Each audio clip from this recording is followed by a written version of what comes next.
Oui. Vous savez que les Français se sont détournés des actions depuis 25 ans à peu près, notamment au profit des non-résidents qui sont passés à 45% de la détention des actions dans le CAC 40. Et donc, il est aussi important que nous puissions défendre l'investissement dans les entreprises. Encore faut-il qu'ils investissent, parce que vous incitez à l'investissement, encore faut-il qu'il y ait un retour sur l'investissement. Oui, mais si je puis dire. Je veux dire, on parle toujours du coût de l'allègement de l'ISF, on ne parle pas du coût de son maintien et du fait que nous avons aussi besoin que des personnes ne quittent pas le territoire, parce que ces personnes qui sont certes aisées, elles payent aussi par ailleurs de la CSG, de l'impôt sur le revenu, des taxes foncières, de la TVA, etc., etc. Il y a donc beaucoup de rentrées autres qui sont liées sur ces personnes-là. On entend bien votre devoir d'explication aujourd'hui pour ce budget.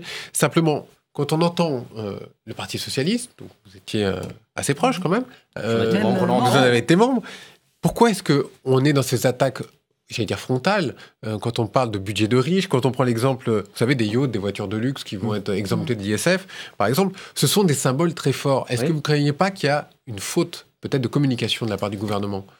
Première chose, le Parti Socialiste, j'en ai été membre très longtemps et j'ai beaucoup d'attachement pour les militants qui sont des gens sincères, engagés, investis.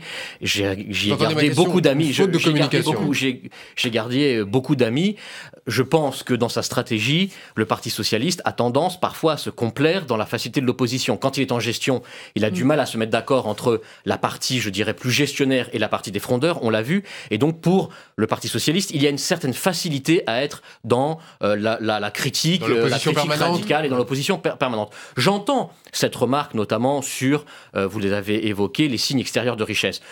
Le Parlement va travailler. Le gouvernement a déposé une copie. Moi, j'entends travailler sur ces sujets-là avec quitte à le modifier. Quitte à le modifier. Et je sais bien Monsieur Bargeton, quitte à modifier. Il faut, je crois, réfléchir à la réintégration des signes extérieurs de richesse dans l'assiette de l'ISF. Vous y êtes favorable ? Je suis favorable à ce que cette réflexion soit lancée. Et à titre personnel, je pense qu'en effet, un signal qui serait de la réintégration irait dans le bon sens. Mais encore une fois, c'est d'abord le groupe qui doit en discuter. C'est le travail avec le gouvernement. Vous savez, moi, je suis pour la co-élaboration, la co-construction. Il faut être ni frondeur, ni godillot, il faut qu'on construise.